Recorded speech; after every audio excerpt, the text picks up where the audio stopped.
صدیقی صاحب کے اس چھوٹے سے گھر میں کیرم مچا ہوا تھا۔ بادام کے درخت کے سائے میں عورتوں کا جھرمٹ بیٹھا تھا، جس میں ہانیہ بھی تھی۔ رو رو کر اس کا برا حال ہو چکا تھا۔ سامنے ہی چارپائی پر اس کے پیارے بابا کی لاش پڑی تھی، جو آج صبح گھر سے تو زندہ گئے تھے مگر واپسی مردہ حالت میں آئے تھے۔ رو رو کر اس کی آنکھیں سوج چکی تھی۔ مستقبل ایک بڑا سوالیہ نشان تھا اور تبھی مرد اندر داخل ہوئے۔ وہ جنازے کو اٹھانے لگے تھے۔ ہانیہ نے بہت مشکل اپنے لبوں سے امڑتی چیخوں پر قابو پایا اور تبھی اس کی نظر اپنے ساتھ بیٹھی ہوئی ریدا پر پڑی۔ اس کی رنگت خطرناک حد تک سفید ہو رہی تھی۔ ہانیہ گھبرا گئی۔ اتنی بڑی قیامت اس پر گزر چکی تھی مگر اپنے ساتھ بیٹھی ہوئی چھوٹی بہن کا تو اسے خیال ہی نہیں آیا تھا۔ ریدا، کیا ہوا ہے تمہیں؟ کچھ نہیں ہوتا، بابا چلے گئے تو کیا ہوا، میں تو ہوں نا۔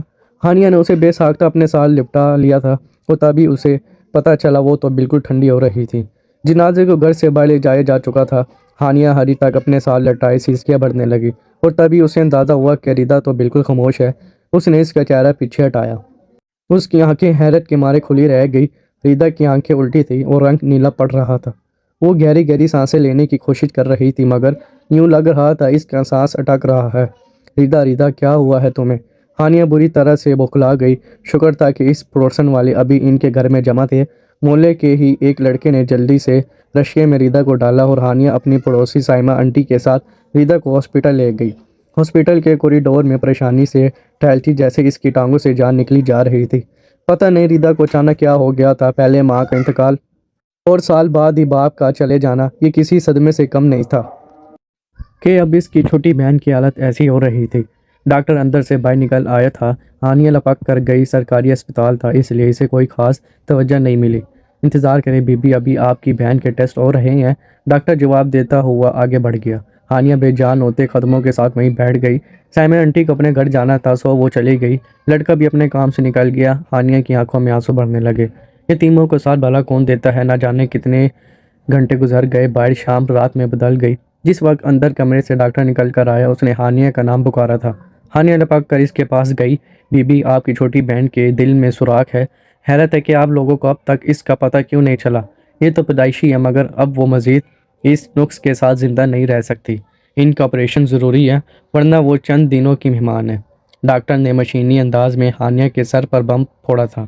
وہ اپنا دل پکڑ کر رہ گئی۔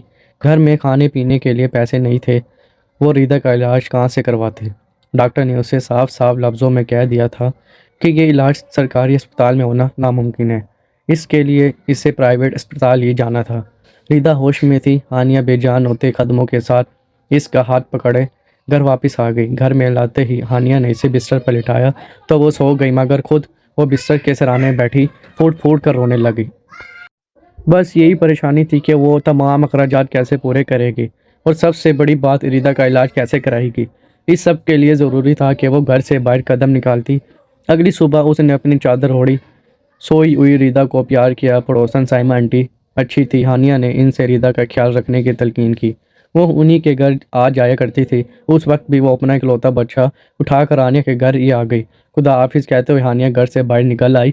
عجیب بے بسی تھی۔ ہانیہ جانتی تھی اسے نوکری مشکل سے ملے گی اور ملے گی بھی یا نہیں۔ آج کل جب ماسٹرز کیے لڑکے لڑکیاں جوتیاں چٹکاتے پھر رہے تھے، ایسے میں اس کی انٹر کی ڈگری کہاں حیثیت رکھتی تھی؟ وہ بھی صورت میں کہ ابھی تو اس کا رزلٹ بھی نہیں آیا تھا۔ ایک کے بعد ایک وہ اس کے پاس کے سارے اسکولوں میں پتہ کر آئی مگر کسی میں نوکری کی جگہ خالی نہ تھی۔ یہاں تک کہ اس نے شام تک شہر میں موجود ہر چھوٹے بڑے آفس میں جا کر دیکھ لیا، کسی کو بھی انٹر پاس لڑکی کی ضرورت نہیں تھی۔ ہانیہ کے قدم تھکنے لگے، شام کی تاریکی پھیلنے لگی تھی۔ جس وقت وہ بڑی امید بڑی نظروں سے ایک آفس کے اندر داخل ہوئی، یہ ایک چھوٹی سی ایڈورٹائزنگ کمپنی تھی جنہوں نے دفتر کے باہر لگا رکھا تھا کہ انہیں سیکریٹری کی ضرورت ہے۔ ہانیہ کو کچھ دیر انتظار کے بعد اندر آفس میں بلا لیا۔ ہانیہ دھڑکتے دل کے ساتھ دروازے پر دستک دے کر اندر داخل ہو گئی۔ سامنے کا منظر ویسا ہی تھا جیسے آفس کا ہوتا ہے۔ سامنے بڑی سی کرسی پر آفس کا مالک بیٹھا تھا۔ چھوٹی توند 50 سال کے قریب عمر اور چہرے پر پھیلی ہوئی عجیب سی سنجیدگی۔ ہانیہ کو دیکھتے ہی وہ ٹک سا گیا۔ اس کے چہرے کے تاثرات اچانک بدلے اور آنکھوں میں پسندیدگی ابھر رہی۔ ہانیہ نے بے ساختہ گھبرا کر اپنی چادر کو درست کیا۔ اس کی نظروں کا زاویہ پہچان گئی تھی۔ اس کے چہرے پر بڑھتی ہوش ہانیہ کو دور سے ہی محسوس ہو رہی تھی۔